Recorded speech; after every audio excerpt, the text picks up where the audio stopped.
जिला निर्वाचन अधिकारी आशीष सिंह ने बताया कि लोकसभा निर्वाचन सर्वोच्च प्राथमिकता का दायित्व है।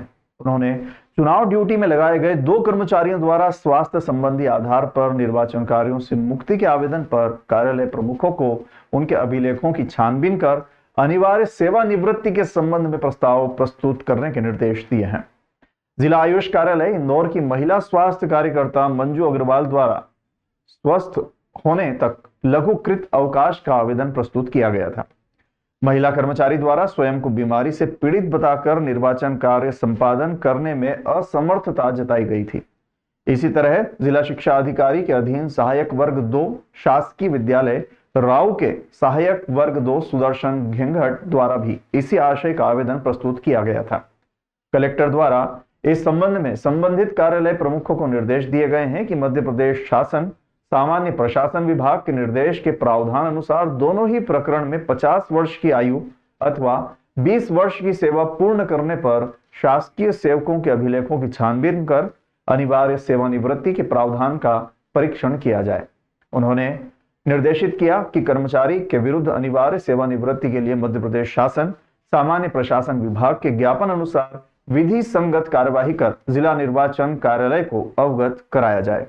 जैसे हमें एक आयुष विभाग के एक कर्मचारी का, एक महिला कर्मचारी का आवेदन ये प्राप्त हुआ है कि उन्हें माइग्रेन की समस्या है, इसलिए वो मेडिकल पे जा रही हैं और उसमें आगे नहीं लिखा है कि वो कब तक मेडिकल पर रहेंगी और इस तरह से उन्होंने आवेदन करके एग्जम्पशन चाहा है। इसी तरह से शिक्षा विभाग से एक आवेदक द्वारा आवेदन किया गया है कि मैं मेडिकली फिट नहीं हूँ, इसलिए मुझे एग्जम्प्ट किया जाए। तो इस बेस पे हमने संबंधित विभागों को लिखा है कि वो 20-50 की कार्यवाही करें और जब वो इलेक्शन ड्यूटी के लिए फ़िट नहीं है तो वो आगे कार्यवाही के लिए भी फिट नहीं है और इसके लिए शासन को और संबंधित विभाग प्रमुखों को इस संबंध में अवगत कराया जाए और 20-50 की कार्रवाई करके उनको अगर वो VRS लेना चाहें या उसके लिए हम प्रस्तावित।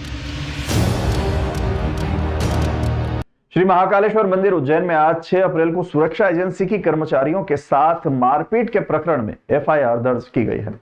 सुरक्षाकर्मी शिवानी पुष्पद, संध्या प्रजापति, संगीता टांगेसिया जो कि महाकाल मंदिर की सुरक्षा एजेंसी क्रिस्टल कंपनी में प्राइवेट गार्ड की नौकरी करती हैं, उनके द्वारा आज प्रतिबंधित क्षेत्र में वीडियो रील बनाए जाने से मना करने पर 4 से 5 लड़कियों द्वारा मारपीट की गई, जिस पर शिवानी पुष्पत की शिकायत पर थाना महाकाल में अभियुक्त नागदा निवासी पलक चौहान, परी चौहान और अन्य के विरुद्ध भारतीय दंड संहिता की धारा 323, 294, 506 और 34 के तहत आपराधिक प्रकरण दर्ज किया गया है।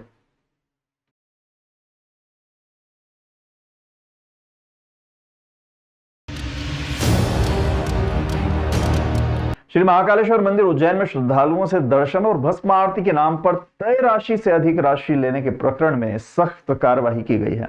प्रशासन महाकाल मंदिर मृणाल मीणा के निर्देश पर मंदिर समिति द्वारा हर्ष जोशी एवं ब्रजेश तिवारी का महाकाल मंदिर सहित मंदिर परिसर के मार्गों में प्रवेश पूर्णतः निषेध किया गया है। दोनों के विरुद्ध अन्य कार्यवाही भी सुनिश्चित की जा रही है। महाकाल मंदिर उज्जैन में श्रद्धालुओं के सुगमता पूर्वक दर्शन व्यवस्था के साथ मंदिर के सुव्यवस्थित संचालन के लिए प्रशासनिक कसावट जारी है। साथ ही श्रद्धालुओं को ठगने और गड़बड़ी करने वाले के विरुद्ध सख्त कार्रवाई की जा रही है। प्रशासन महाकालेश्वर मंदिर मृणाल मीणा मंदिर की व्यवस्थाओं की सतत मॉनिटरिंग कर रहे हैं। उल्लेखनीय है कि हर्ष जोशी और ब्रजेश तिवारी नामक अनाधिकृत व्यक्तियों द्वारा अपराधिकृत रूप से श्रद्धालुओं से तय राशि से अधिक राशि लेकर भगवान महाकालेश्वर जी के दर्शन एवं भस्म आरती दर्शन कराए गए थे, जबकि भगवान महाकालेश्वर के दर्शन पूर्णतः निःशुल्क हैं। साथ ही भस्म आरती पंजीयन के लिए 200 रुपए प्रति श्रद्धालु शुल्क निर्धारित है। उक्त प्रकरण को प्रशासन मीणा ने त्वरित संज्ञान में लेकर कार्यवाही की है। आगामी आदेश तक दोनों का प्रवेश महाकाल मंदिर के सभी विशेष मार्गों से प्रतिबंधित किया गया है।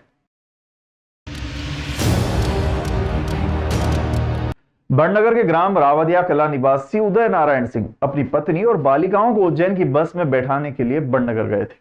जब वापस अपने घर पर आए तो घर के दरवाजे का ताला खुला हुआ था और अंदर जाकर देखा तो किचन के पीछे का दरवाजा भी खुला था तथा घर के अंदर रखी बिस्तर पेटी में रखा सामान बिखरा हुआ था और उसमें रखे सोने व चांदी के जेवर गायब थे।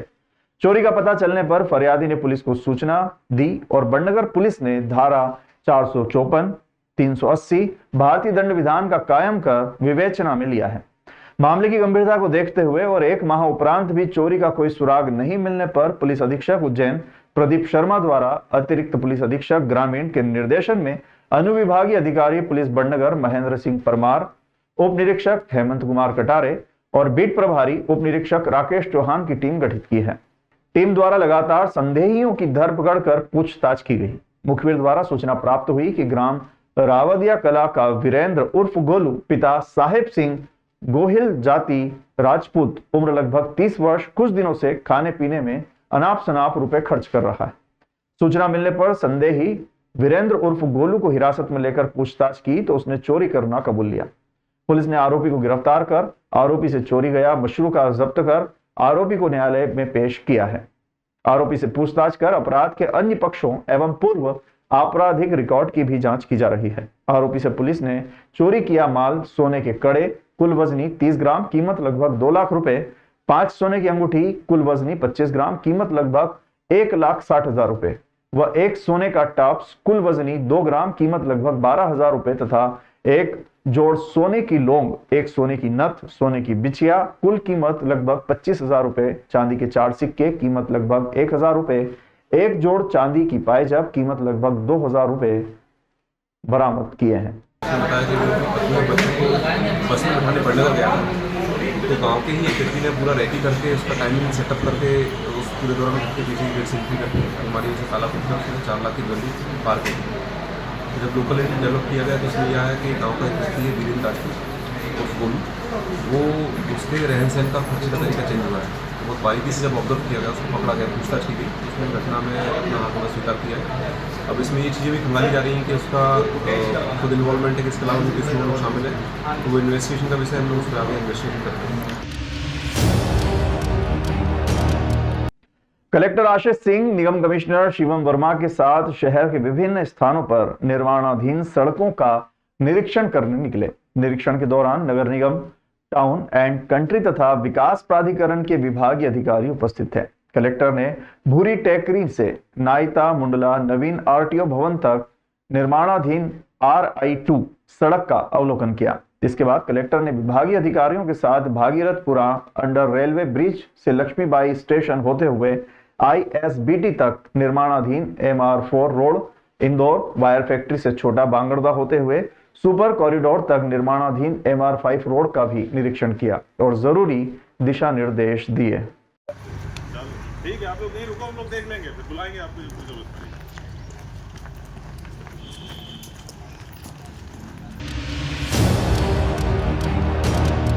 पड़ेगी। इंदौर शहर में यातायात के हाल किसी से छुपे नहीं है। इस पर भी ई रिक्शा की बढ़ती संख्या से राहगीरों को परेशान करके रख दिया है, जिसके बाद प्रशासन ने त्वरित निर्णय लेते हुए नई ई रिक्शा के विक्रय को पूर्ण रूप से प्रतिबंधित कर दिया था। इससे ई रिक्शा शोरूम संचालकों को खासी परेशानी उठाना पड़ी। शोरूम संचालकों ने जिला प्रशासन से मांग की है कि उन्हें शोरूम खोले जाने की अनुमति दी जाए। वे लोग अपनी दुकानों से नए वाहनों की बिक्री नहीं करेंगे, केवल पुराने वाहनों के मेंटेनेंस का कार्य किया जाएगा। कलेक्टर ने बताया कि अभी भोपाल से तो स्वीकृति नहीं आई है, लेकिन ई रिक्शा शोरूम संचालकों को सशर्त अनुमति दी गई है। आपको बता दें कि शहर में बढ़ते ई रिक्शा के कारण रोड का यातायात और भी बिगड़ने लगा था। प्रशासन ने इस दिशा में कदम उठाते हुए ई रिक्शा के रूट भी निर्धारित किए थे, लेकिन उन पर ज्यादा अमल होता दिखाई नहीं दे रहा है। शहर में आज भी सड़कों पर ई रिक्शा के कारण परेशानी बनी हुई है। ई रिक्शा संचालक नियमों का पालन करने के बजाय अपने मनमाफिक वाहनों का संचालन कर रहे हैं। देखिए, अभी लगभग 5 ऐसे डीलर्स जो है हमने चिन्हांकित किए थे जिनका रिन्यूअल का प्रस्ताव भोपाल भेजा गया है, लेकिन अभी तक रिन्यूअल नहीं हुआ है, अतः उनको बंद कराने के लिए निर्देश दिए गए हैं। उनकी तरफ से 2 मांगे हैं। उनका ये कहना है कि जो रिन्यूअल है उसको यहीं से होना है, भोपाल भेजने की आवश्यकता नहीं है। इस संबंध में भोपाल से मार्गदर्शन प्राप्त किया जा रहा है और दूसरी उनकी मांग थी कि उनको मेंटेनेंस करने के लिए, देखरेख के लिए दुकान खोलने की अनुमति दी जाए, वो क्रय विक्रय नहीं करेंगे। तो इस पर सहमति दी गई है उनको एक लेटर जारी करके कि क्रय विक्रय पूरी तरीके से प्रतिबंधित रहेगा, लेकिन मेंटेनेंस या अन्य अगर रख रखाव के लिए उनको दुकान खोलना है तो उसकी अनुमति रहेगी। इस संबंध में लेटर जारी किया जाएगा। बाकी भोपाल से जब मार्गदर्शन आ जाएगा उसी में फिर अंतिम निर्णय उसके बाद ही हो पाएगा। केडी गेट क्षेत्र में जिन लोगों के मकान चौड़ीकरण में टूटे हैं उनकी परेशानी थमने का नाम ही नहीं ले रही है। अब एक बार फिर से नगर निगम ने केडी गेट क्षेत्र में अनाउंसमेंट करवाकर जिन भवन स्वामियों की गैलरी विद्युत पोल लगाने में बाधक बन रही है उन्हें तोड़ने के आदेश दिए हैं और भवन स्वामियों को 3 दिन की मोहलत दी है। अगर भवन स्वामी इस अवधि में अपनी गैलरी नहीं हटाते हैं तो नगर निगम की टीम विद्युत पोल लगाने में बाधक बन रही ऐसी गैलरी को हटाने की कार्यवाही करेगी। क्षेत्रवासियों के विरोध के चलते केडी गेट क्षेत्र में विद्युत पोल लगाने का कार्य रुक गया था और मुख्यमंत्री मोहन यादव ने केडी गेट क्षेत्र का दौरा कर आदेश दिए थे कि किसी भी भवन स्वामी की गैलरी नहीं टूटेगी और सेंट्रल लाइट लगाने के अधिकारियों को आदेश दिए थे। लेकिन अब अधिकारियों का कहना है कि सेंट्रल लाइट लगाने के लिए जगह पर्याप्त नहीं है। सेंट्रल लाइट लगाने का प्लान बनकर तैयार है, लेकिन सेंट्रल लाइट तभी लगेगी जब सेंट्रल लाइट लगाने में रोड़ा बन रहे स्थल टूटेंगे। वहीं चौड़ीकरण का कार्य भी रुका हुआ है, लेकिन नगर निगम के आदेश के बाद अब नगर निगम के अधिकारियों ने एक बार फिर विद्युत पोल खड़े करने की प्रक्रिया शुरू कर दी है और जिन भवन स्वामियों की गैलरी विद्युत पोल लगाने में अड़चन बन रही है उसे तोड़ने के आदेश जारी किए गए हैं तथा केडी गेट क्षेत्र में नगर निगम के अधिकारियों ने इसको लेकर अनाउंसमेंट करवाकर भवन स्वामियों को 3 दिन का अल्टीमेटम भी दिया है ताकि वो अपनी गैलरी स्वेच्छा से हटा लें। अन्यथा इस अवधि में अगर उन्होंने गैलरी नहीं हटाई तो नगर निगम की टीम गैलरी हटाने की कार्यवाही करेगी। केडी गेट चौड़ीकरण में लगभग 80% सड़कें व नालियां बनकर तैयार हो चुकी है और ज्वाइंट व फुटपाथ का लेवल कर ब्लॉक लगाए जाएंगे। इसके साथ ही केडी गेट चौराहे पर नाले में पाइप डालने का कार्य भी पूरा हो गया है और सड़क का निर्माण कर यह बंद पड़ा मार्ग भी शुरू कर दिया गया है। अब विद्युत पोल व नल पाइपलाइन का कार्य किया जा रहा है। निगम आयुक्त के आदेश के बाद पोल लगाने की प्रक्रिया शुरू कर दी गई है। इधर भवन स्वामियों का कहना है कि केडी गेट से गौतम मार्ग तक किए जा रहे चौड़ीकरण में कई ऐसे मकान हैं जो आगे निकलकर बने हुए हैं। उन्हें क्यों नहीं हटाया जा रहा है? उन्हें क्यों नहीं तोड़ा जा रहा है? उनको क्यों बख्शा जा रहा है? ऐसे मकानों को नगर निगम के अधिकारी क्यों नहीं हटाते? हमसे ही क्यों कहा जा रहा है बार बार गैलरी तोड़ने का? इसको लेकर भवन स्वामियों में नगर निगम के अधिकारियों के प्रति खासा रोष है। इंदौर शहर में अब चलित दीनदयाल रसोई पेट भर भोजन उपलब्ध करवा रही है। वाहन के माध्यम से चलने वाली ये रसोई इंदौर के अलग अलग चौराहों पर अपनी सेवाएं देगी। पिछले दिनों इंदौर को इस उद्देश्य के लिए 4 वाहन मिले थे जिन्हें निगम ने व्यवस्थित कर इनका उपयोग करना शुरू कर दिया है। वैसे तो शहर में 5 स्थानों पर स्थायी रूप से दीनदयाल रसोई चल रही है, लेकिन अब इसे अपग्रेड करते हुए चलित रसोई भी शुरू कर दी गई है। अपर आयुक्त मनोज चौरसिया ने बताया कि ये वाहन दिन भर शहर के अलग अलग स्थानों पर 1-1 घंटे तक मौजूद रहेंगे ताकि लोग 5 रुपए में भोजन व्यवस्था का लाभ उठा सकें। ये वाहन ऐसे स्थानों पर पहुंच रहे हैं जहां मजदूरों की संख्या अधिक है। अब हर दिन इस सेवा का लाभ करीब 300 लोग उठा रहे हैं।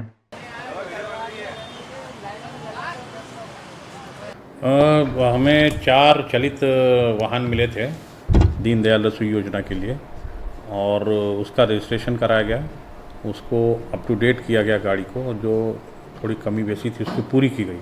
उसके बाद उसको जो है 12 तारीख को 12 फरवरी को 12 मार्च को उसको फिर लोगों के लिए ओपन किया गया और वो अभी हर रोज़ जो है वो 4 गाड़ियाँ 4 अलग अलग दिशाओं में जाती हैं और 1-1 घंटे वहाँ रुकती हैं और वहाँ रुकने के बाद वहाँ पे लोगों को भोजन देती हैं।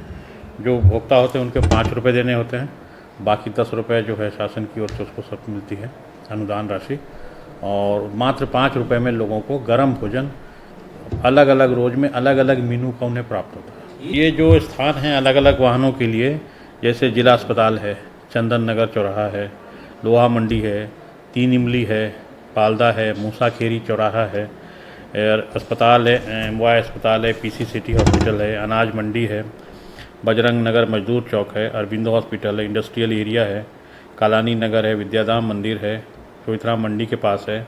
इस प्रकार सब अलग अलग उसमें जाते हैं जहाँ पर हमको औद्योगिक मजदूर और गरीब की संख्या ज़्यादा हो सकती है, ताकि उन ज़रूरतमंदों को कम पैसों में स्वादिष्ट और अच्छा भोजन कराया जा सके। तो कितने लोगों को तक एक गाड़ी से रोजाना? लगभग आज के डेट पे लगभग 250 से 300 के आसपास लोग एक दिन में भोजन करते हैं, क्योंकि एक दिन में ये 4 से 5 जगह कवर करती हैं। तो ऐसे में ज़्यादा लोग कवर हो रहे हैं और उम्मीद है कि ये संख्या और निर्वाचन के बाद और बढ़ेगी। वर्षों से चली आ रही परंपरा अनुसार इस वर्ष भी मोक्षदायिनी मां क्षिप्रा के तट पर विराजमान श्री सिद्धवट महाराज की गैर भैरवगढ़ नगर भ्रमण पर गाजे बाजे के साथ निकाली गई। वहीं रहवासियों ने बाबा सिद्धवट महाराज का स्वागत किया।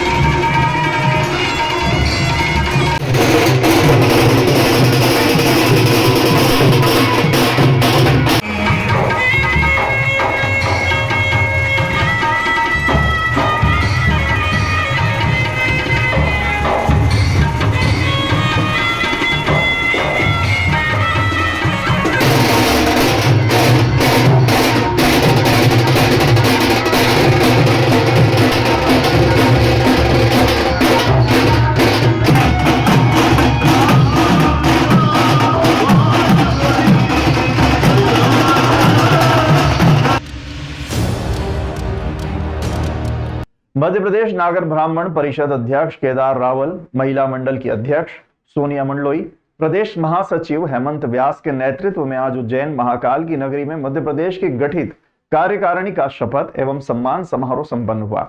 इस कार्यक्रम की मुख्य अतिथि श्री श्री महामंडलेश्वर मां अन्नपूर्णा वर्षा जी नागर, श्री पंचायती निरंजनी अखाड़ा उज्जैन एवं उज्जैन महापौर मुकेश टटवाल द्वारा सम्मान पत्र दिए गए एवं श्री वर्षा नागर जी द्वारा शपथ विधि संपन्न हुई। इस आयोजन में मध्य प्रदेश के भोपाल, खंडवा, शाजापुर, बैरछा, नीमच, मंदसौर, रतलाम, इंदौर, देवास, लसूड़िया, राजगढ़, ब्यावरा, नरसिंहगढ़, सतना सभी पूरे मध्य प्रदेश के पदाधिकारी आज उज्जैन महाकाल की नगरी में पहुंचे और शपथ विधि सम्मान समारोह में शामिल हुए एवं गरिमामयी उपस्थिति सभी नागर स्वजनों की रही। परिवार का धन्यवाद देते हुए अभिनंदन पत्र का वाचन करने जा रहा हूँ। श्री हाटकेश्वराय नमः। अभिनंदन। परम श्रद्धेय सभी के दरमियान रहकर खुदा सा लगता है, वो आदमी है मगर देवता सा लगता है। दगा के, झूठ के, छल के घने अंधेरों में वो एक प्यार का जलता दिया सा लगता है। 5 लाख नागर ब्राह्मण है और वहाँ बड़े दुख की बात है कि ओबीसी में नागर गिने जाते हैं रिजर्वेशन के कारण से। उनको अपनी मूल संस्कृति से वापस जोड़ना है और बिहार का पहला, किसी जिले का नहीं, बिहार राज्य का पहला गुरुकुल नागर ब्राह्मण बच्चों के लिए बिहार के अंदर हम खोलने की व्यवस्था बनाने जा रहे हैं, ताकि जो यज्ञोपवीत यहाँ हो रहा है इसी तरह से ये क्षिप्रा की धारा उठे और बिहार की गंगा को समर्पित होकर के वहां के बच्चों को भी इस बात का अस्तित्व ज्ञान हो सके। उज्जैन जिले में रबी उपार्जन निरंतर जारी है। कलेक्टर उज्जैन नीरज कुमार सिंह ने शुक्रवार को खरीदी केंद्रों का निरीक्षण कर व्यवस्थाओं का जायजा लिया। उन्होंने केंद्र प्रभारियों को सख्त निर्देश दिए कि बिना छना और पंखा लगाए खरीदी न की जाए, निर्धारित मानक मापदंडों के अनुरूप ही खरीदी कराई जाए। केंद्रों पर किसानों की सुविधाओं के लिए पर्याप्त छांव, पेयजल आदि व्यवस्था रहे। सबसे पहले कलेक्टर सिंह तहसील बड़नगर के ग्राम चिखली स्थित खरीदी केंद्र सेवा सहकारी समिति चिखली पहुंचे। उन्होंने केंद्र पर पर्याप्त छांव न होने पर टेंट लगाकर पर्याप्त छांव की व्यवस्था किए जाने के निर्देश समिति प्रबंधक को दिए। उन्होंने यहां खरीदी गई उपज की बोरियों में से सैंपल की जांच कर खरीदी की गुणवत्ता परखी। उन्होंने केंद्र पर पंखा व्यवस्था किए जाने के निर्देश दिए। इसके बाद कलेक्टर सिंह ने खरीदी केंद्र सेवा सहकारी समिति ग्राम बड़ेनी का निरीक्षण किया। उन्होंने यहां किसानों से चर्चा कर जानकारी ली कि उन्हें अपनी उपज विक्रय में किसी प्रकार की कोई परेशानी तो नहीं हो रही है। उन्होंने मौके पर उपस्थित उपार्जन संबंधी अधिकारियों को सुव्यवस्थित रूप से खरीदी किए जाने के निर्देश दिए।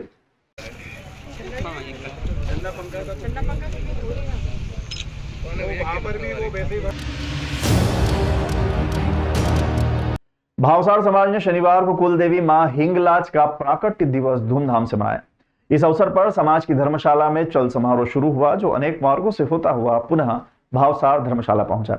इस अवसर पर समाजजनों ने विभिन्न धार्मिक आयोजन किए। विभिन्न प्रतियोगिताओं के विजेताओं को पुरस्कार वितरित किए गए। चल समारोह के दौरान भावसार समाज के समाजजनों, महिलाओं, बच्चों ने बड़ी संख्या में एकत्रित होकर अपनी कुल देवी मां हिंगलाज के नारे लगाते हुए विशेष वेशभूषा, जिसमें पुरुष वर्ग द्वारा सफेद कुर्ता पैजामा तो वहीं महिलाओं द्वारा लाल साड़ी के ड्रेस कोड के साथ नगर में भव्य चल समारोह निकाला गया। उक्त चल समारोह में पुरुष बंधु केसरिया पगड़ी पहने व महिला पिंक पगड़ी पहने चल रही थी। वहीं चल समारोह में एक रथ में मां हिंगलाज की भव्य तस्वीर लगाई गई थी, जिसका जगह जगह लोगों ने फूल माला से स्वागत किया। इसके बाद मंदिर के पुजारी ओम प्रकाश भट्ट का सम्मान किया गया। इसके बाद माता हिंगलाज की महाआरती कर प्रसादी का वितरण किया गया। इस अवसर पर बड़ी संख्या में भावसार समाजजन उपस्थित थे।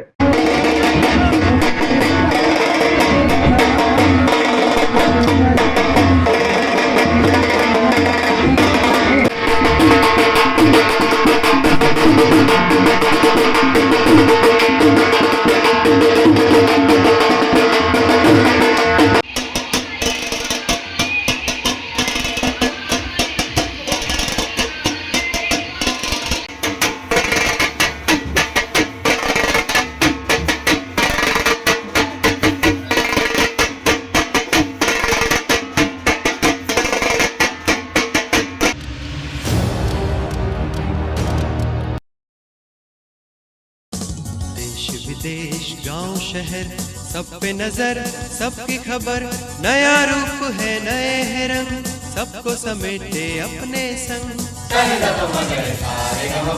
आपका अपना शहर का सपना दैनिक अवंतिका, दैनिक अवंतिका, दैनिक अवंतिका। राजनीति, फिल्मी बातें, सब कुछ ही हम इसमें पाते। घर, होटल, ऑफिस या दफ्तर, क्लर्क, प्यून या हो फिर अफसर, सबका चहेता सबका प्यारा दैनिक